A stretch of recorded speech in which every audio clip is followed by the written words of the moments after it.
Hi Aries, welcome to your August 2017 General Tarot Forecast. Shuffling the cards.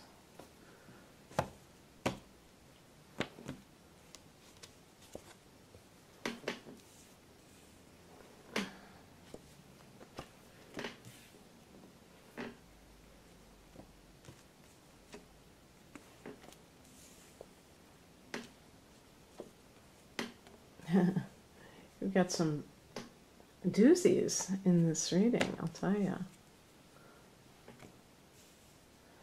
This is a general focus, so it could be about anything.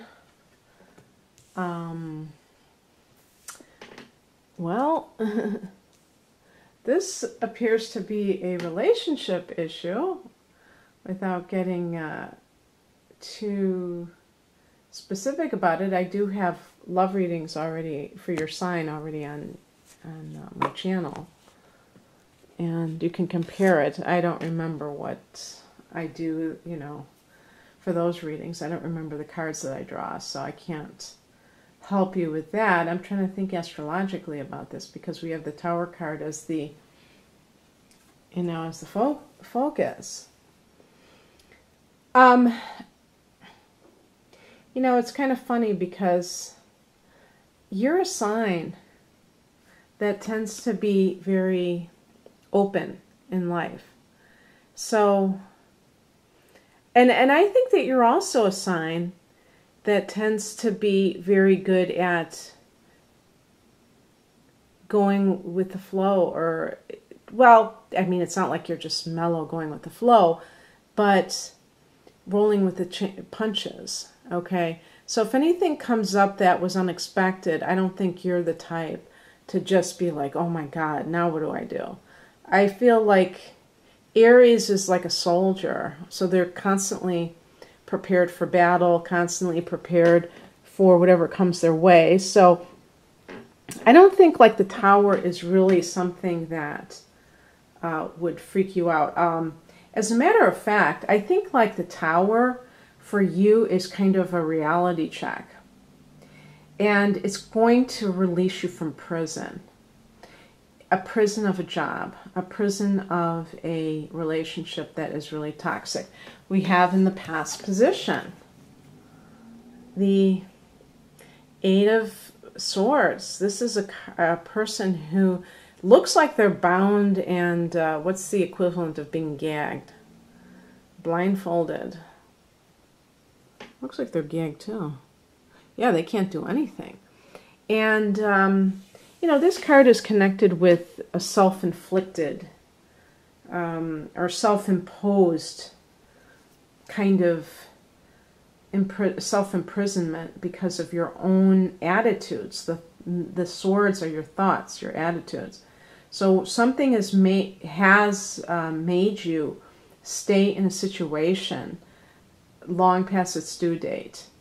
I can't, if this was a career situation, I don't think it would be because of financial security unless you happen to have a lot of Taurus, which tends to be fixed and set in their ways, stuck in a rut.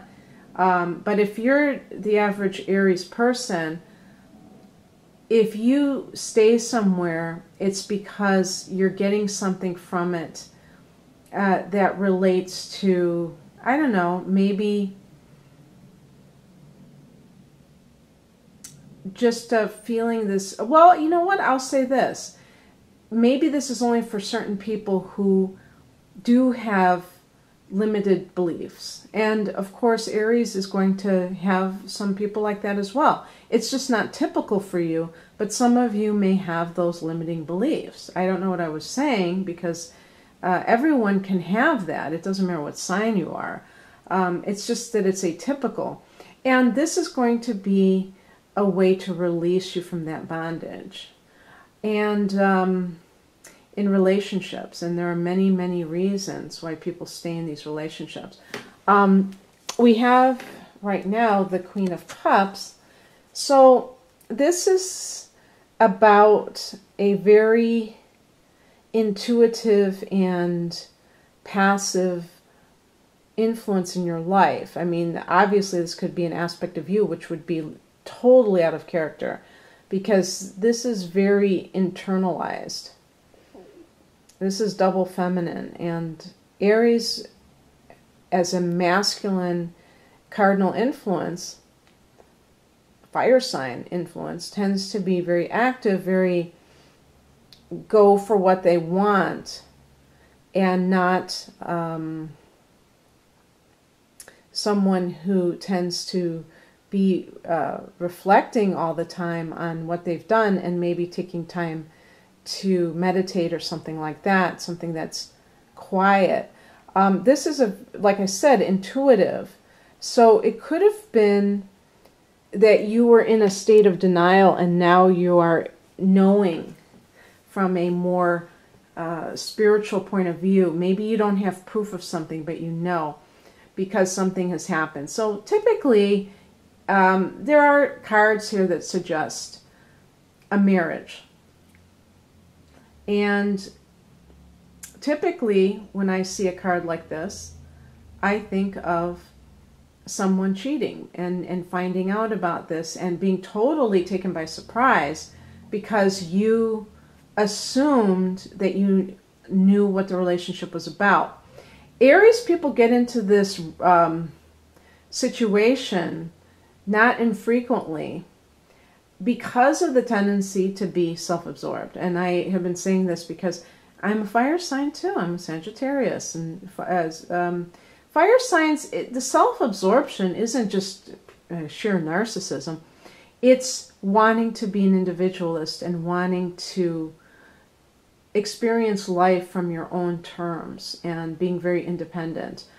And this means that collaborating with other people, getting other people's opinion is not really that desirable to somebody like us. And so there's a certain way of looking at life that's coming from your own perspective that is not necessarily taking into account that other person's experiences, what they are dealing with, and how it relates to you. So you may be like, I had no idea that this person felt this way, but you never really thought to ask. You were kind of in your own world. And you just, you know, I think another thing about Aries and Sagittarians is that we tend to not focus on the small details. We tend to kind of gloss over that and look at the bigger picture. But sometimes it's the little details that let you know if somebody's unhappy, like the other person. Because, you know, maybe there are no villains in a situation like this. Maybe it's just two people that are not connecting anymore. The higher message is the Devil card. Now, you could say that this is the person is a Capricorn, or they have a very strong Capricorn streak in them. But this could simply be, and I think this may be the crux of the issue, is that, and that may be why you felt trapped, is that you wanted that gratification. It could be materialism, it could be sexual relationship that is a toxic relationship other than that aspect of it. And when I said that thing about Aries people in work, I should have said that if the money is really good, you might stay, even though you know it's sucking at your soul. And so the same thing would apply to a toxic relationship. Having a rockin' sex life with somebody that you have a lot of bad interactions with otherwise, that is going to pull you down. And eventually something may have to come in if you're stuck in a rut about it, that just clears the air to the point where you can just move on, because there is no longer can be shoved under the rug. It could be a situation too with the Devil card of, you know, you scratch my back, I'll scratch yours. I'll keep my wallet open and you be my, you know, sex object. And some people would say, well, you know, there's nothing wrong with that type of setup if both people know exactly what their place is in it. But a lot of times it doesn't work that way. A lot of times one person thinks that they're looking for the money, but they really are looking for love, and then they become devastated when they discover how cold the relationship is. And likewise with the sex. One person may say, all I care about is having this sex, but they really want love. They really want unconditional love in the relationship. They just think that's the only way they can get it is by offering something on a conditional basis. But what they really want is love, and they become devastated when they find out that that person just doesn't care. They're just literally after their money. But a lot of times people, you know, you'll see this with famous people, and the public will be very unsympathetic. They will say, well, you knew that you married a gold digger, so this is what you get. And to me, that's very cold, because people get into arrangements ostensibly to, you know, because they want to satisfy that part of themselves. But it could simply be that it's an unacknowledged part. And even, you know, that Tower card could be a revelation of yours. It doesn't have to be this traumatic event or this surprising event. You may realize, and maybe it's a psychic realization, that's why the Queen of Cups is right next to it, that you're having this degrading relationship with someone. And sure enough, this is the card that crosses you. Now, this is connected to Taurus and Libra, if that means anything to you. And Libra especially is your opposite sign, so that could be, this could be the person. This is the shadow aspect of the feminine principle. So it's it's a woman using her wiles to get what she wants. And typically what she wants, as the Empress card, is represented by the Devil card, which is kind of like the sensual pleasures of life. And usually she's offering the sensuality in the form of her body, displaying her body in a way that is seductive in order to profit from that. It doesn't have to be a prostitute, but, you know, the lines get very blurry, don't they? When people have these kinds of agreements, or they may not even have any kind of formal agreement. It's just like it's using femininity in a way that kind of exploits it. Let's put it that way. And the other thing about the Empress card is it deals with Earth. I'm sorry, well, it does deal with Earth, but it deals with motherhood. So it could also be a woman trapping a man to, you know, especially if he has money. Maybe that's what happened in this relationship. This could be a man an Aries man who feels like he was trapped in this relationship. Maybe you're the Empress. Maybe you're a woman who trapped a man hoping for the big payoff, and you feel like you really made a big mistake doing that. And it may not just be one way, it may be multiple ways.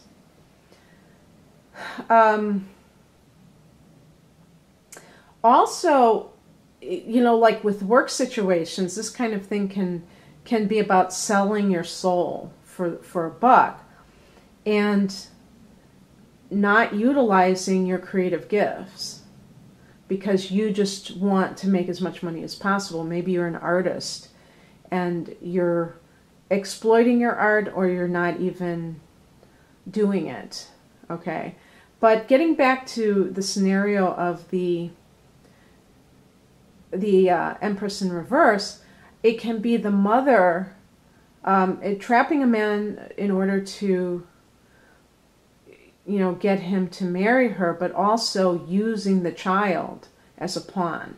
Okay, so hopefully that's not you, but you could be affected by that in some way. And you may even be a third party. Maybe you're a spouse and you've been cheated on, and this other woman is doing that to your husband. Well, what is coming in or what is suggested is represented by the Justice card, having your day in court, breaking free of the relationship legally, depending on your circumstances, obviously. Everyone has a different story to tell. But it is about justice. Even if you are going to get a divorce, the element of fairness comes into play. Like getting what you deserve. Maybe you were a good wife or a good husband, and you don't deserve that sort of treatment. Maybe you went into something very high-minded, and the other person was the one doing so. But I have a feeling that some of you fell prey to something that was bigger than you could handle. And now, because of the Tower card, everything is coming up. The chickens are coming home to roost. And yeah, definitely for Aries, you have Uranus in your sign. So you know, it's funny. I really think the Tower should be connected to Uranus, because it's like this suddenness and this thing. And I think it's Pluto, or it could be Mars, that it's the planet that it's really connected to. If it's Mars, then hey, you know, your ruler is Mars. But whatever happens, it's a liberation. So just remember that whenever you think about things in life that feel very scary and sudden, is that they can catapult us into a new improved life. Even if in the short term it's kind of scary and unnerving. The outcome, another card associated with the legal arena, judgment. Obviously not, people aren't going to be seeking a lawyer and getting divorced in 1 month, unless you go to Nevada or Las Vegas or something. But it's just a matter of the chickens coming home to roost, like I say. Karma, cause and effect, however you want to put it. And not just, if you feel like you're the victim in this, not just that the other person is the bad guy. It's like saying everyone plays a part in whatever happens to them. And there's going to be a rebirth. That's what the Judgment card is all about as well. And you're having a lot of these Tower moments with Uranus in your sign, Aries. And then you have Pluto and Capricorn forming a square with your sun or your rising sign. So there is a lot of challenging energy, but it's transformative. And if anyone can handle it, it's Aries. I know that for sure. So enjoy getting out of jail, enjoy your liberation, and enjoy August and what transformations occur. I mean, look, you've got, oh, you know, I didn't even think about this. Look at how many major arcana cards these are. 5 out of 7, are you kidding me? So this could be a turning point for you, Aries, in August. And Leo is in control most of the month. The sun, we have the solar eclipse, and that's your 5th house of romance. So you could have something, and it might not be on that date, but in the next 6 months after that, just a new relationship coming in for you, new love that is more of what you want, because maybe you have been through the ringer, but better days may certainly be ahead for you. I wish you all the best. If you'd like a private reading, please click on the link below. Take care of yourselves, Aries. Bye.